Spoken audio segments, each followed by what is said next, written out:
Yeah, Rick, seemed like Bulky and Josiah weren't really factors tonight. What were they not doing? What were they not able to do? Well, Folky, what they did is exactly what we thought they would do. Get him out there and get matchups with him where they would. We knew they were going to try to drive him, make him play defense. We knew that was going to happen, and offensively, he never established what we needed to get done. Well, we got the ball there, but he went 3 for 8 from the free throw line. That's tough when you got a guy you're counting on to give you something around the rim or just get you there. And but Josiah, I thought, tried to do what he needed to do. We had to at the end just get a group of guys out there that we felt could guard, because we did not do a very good job of that. But with all that said and done, offensively, we were terrible to start the game. We turned the ball over 3 times to start it, just a travel call, falling over ourselves, and Santi again gets stripped. But give Alabama all the credit. I thought they came in, and they did. Again, there was nothing that they did that we didn't talk about for a couple of days, and what we needed to do, we didn't stop it. And when we tried to make the adjustments, we knew they would shoot the threes. They were, the second half, 8 for 11. But our offense was terrible. And, again, give them credit for that, even though I thought Eve not being in the game really hurt us. I thought that was a big thing because he's a difference maker out there. He had a couple of tough calls that went against him, but where he really, I thought, made good plays. And then Jaden would thrive in a game like this, and him not being there. But, Mike, honestly, and even with all that said and done, at the end of the game, if we'd have taken care of the ball, made a couple of shots, we had chances. They were missing their free throws and giving us a chance, but we didn't get it done. And you got to give them credit. They came in and had a plan. They worked it better than we worked ours. Then you picked up that technical late in the first half. Was there a call or a moment that bothered you, or why were you so heated at that point? Well, what happened when Santi was guarding the ball, and the way our defensive game was set up, they called a foul, and we thought it was on Keon, who was off the ball. And, what number, Santi? 25. 25. And so we were surprised when we found out that it was Santi, because we thought it was Keon's foul. And so we asked them if they were sure, and they didn't know what we were talking about. So I asked one of the referees to ask the referee that made the call, was it a on-ball foul or an off-ball foul? He said it was an off-ball foul, which is correctable. But there's 4 minutes to go in the half or whatever it was. Santi's got to leave the game, and that's something they can go check. They can do that. They chose not to do it, and I kept asking them, what are you doing? And so the referee that made the call was on the baseline. He told the other referee it was an off-ball foul, which if it's an off-ball foul, it's Keon. Then he came down, and we talked, and I asked him, I said, why didn't you go check the foul? And he said that it was an on-ball foul. So, well, you just told your other referee partner that it was a off-ball foul. And he said, I didn't. And then the referee came in and said, yes, you did. And then he said, I guess I used the wrong verbiage. And then I don't know why an official from the other end we were talking about it. I don't know why he came down, because, those guys were great. The 2 guys I was talking to, and I said, hey, I get that. And then before we get a technical foul. And so I don't know why a guy 50 feet from a conversation is going on with 2 other officials, but that's what happened. We're just trying to clear that up. And then he finally said, I used the wrong verbiage, even though I don't know. Again, if that's what he did, that's what he did. Rick, I was going to ask you how Jaden Springer was doing. It looked like he was trying to get loose and get going and just couldn't do it. And also you talked about the technical coming from 50 feet away. You've been coaching a long time. Have you ever experienced a technical from 40 or 50 feet away before? No, I don't know, because the guys that were in the conversation, they understood it was big, and they were calm, they were good with it. And maybe I was too animated, I don't know, but I just wanted to know. That's a big play. If the foul's wrong, and they, again, they could have gone to check it, but like I said, he had said when he was on the far baseline, he said, hey, it was an off-ball foul. So if it was an off-ball foul, Santi should have been able to go back in the game.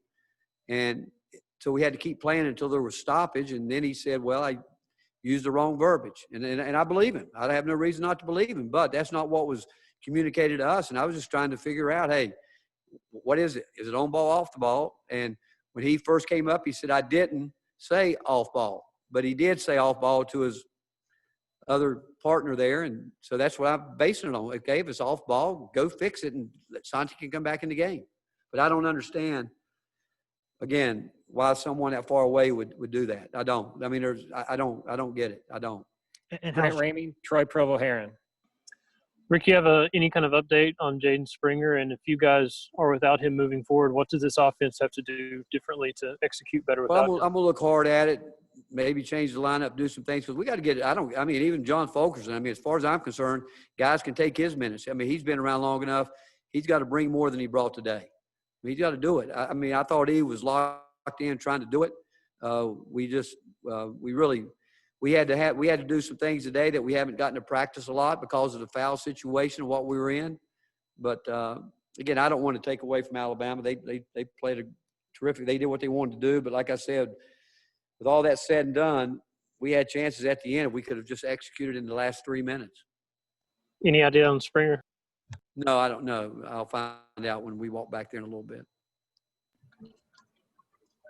Rick, what changes for you guys defensively when Eve isn't on the court defensively for a long period of time like that? And do you think it's important for guys to realize that they have to be better when he's not back there kind of cleaning up their messes? Well, you're right. And again, I think in a game like this, and I think any game, not just here, but any game, there's some times in the game you honestly could throw out the scout report. Guys just have to buck up and say, hey, man, it's me and you, especially in a situation like this when they want to run a spread game and just trying to pick on guys. At some point in time, you got to say, I'm not going to get beat off the bounce. And if he scores, and again, we can't tackle somebody and keep him from shooting the ball, but we've got to make them shoot as difficult a shot as we can. And we didn't do a good enough job with that. And guys that we know that can stay in front of the ball, they've got to.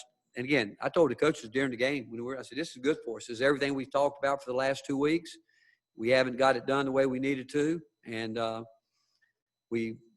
again, when you play against a team like Alabama, you have to guard the three-point line, and they're capable of getting it going, but they got us in rotations because, again, getting beat off the bounce or post guys getting beat, and when they were on the perimeter. And but, again, we didn't deserve to win, and they did. Nicholas Hill and Rob Lewis. Coach, today your team only had 7 assists compared to 9 turnovers. Just what do you think was the main reason why the assist-to-turnover ratio was below 1 today, and what do you think you guys have to do moving forward in order to correct that? Well, offensively, you're not going to get assists if you can't make shots. When you go 21 for 66 and some of them are off the pass, we're 4 for 21. We had some good looks at it from the 3. I mean, we had some, but again, some things like Santi driving in and getting a couple shots blocked. I mean, that's what he was doing a year ago. Those kind of plays, you can't do that.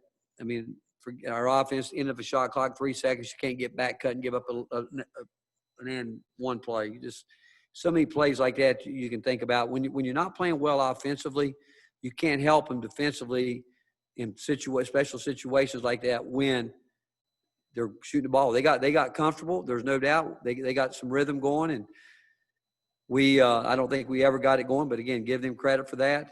But we never got to play even John a lot together because of the foul situation or Eve's foul situation. The fact that John couldn't guard anybody. Coach, how big of a factor do you think just simply shot selection was in the offensive struggles today? I think we rushed, Rob. I do. I don't think we got in our flow. We came down to court and we had some advantages, and we didn't pass the ball. Guys got sped up, and then everybody looked like they wanted to go try to do it themselves. And but again, when you're counting on a guy like John Fulkerson and Eve Pons to be a big part of what you do, and they're not out there, and we don't get to establish the way we really want to play, then Jaden's not out there. He's become a big part of what we want to do, and I mean, we just weren't good. We weren't good, and we got exactly what we deserved. Gustavo and Ben McKee.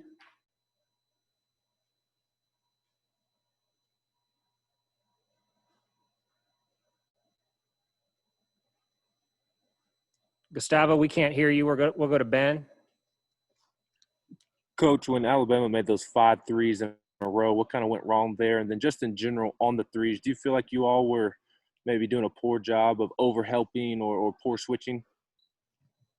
Well, and again, we adjusted to that. We got where we said we're not going to overhelp, But again, they run what we call blur screens, and they do it 90% of the time. And we had a couple guys that we were concerned about that would get messed up in that, and it happened. And yeah, but we adjusted where we wanted them to play off the bounce. We wanted them to stay back, and the guy on the ball, if they raised up and hit a three contested, we would live with that. What we didn't want was driving, kicking out, getting a scramble. The offensive rebounds hurt us at critical times too.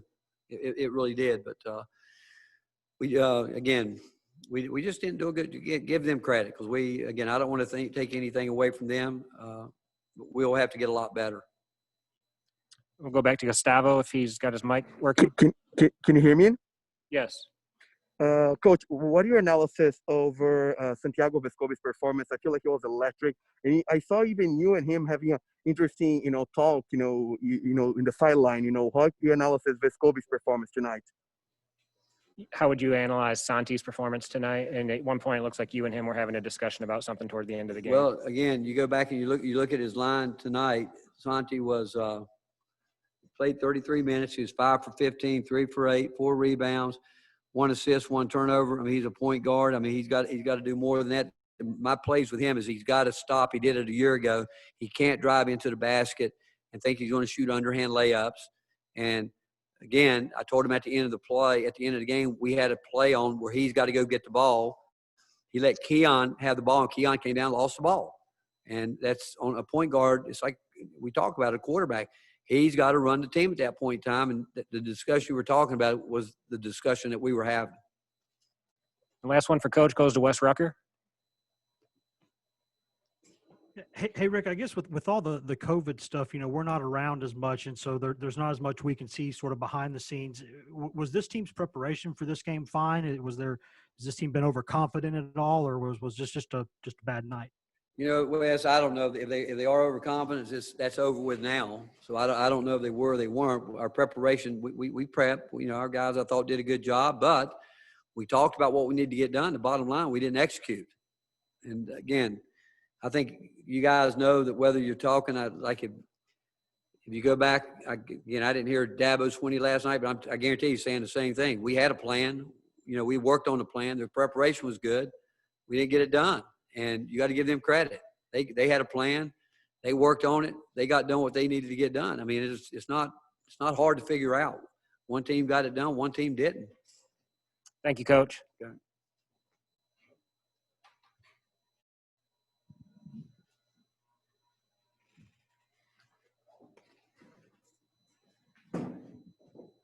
Can now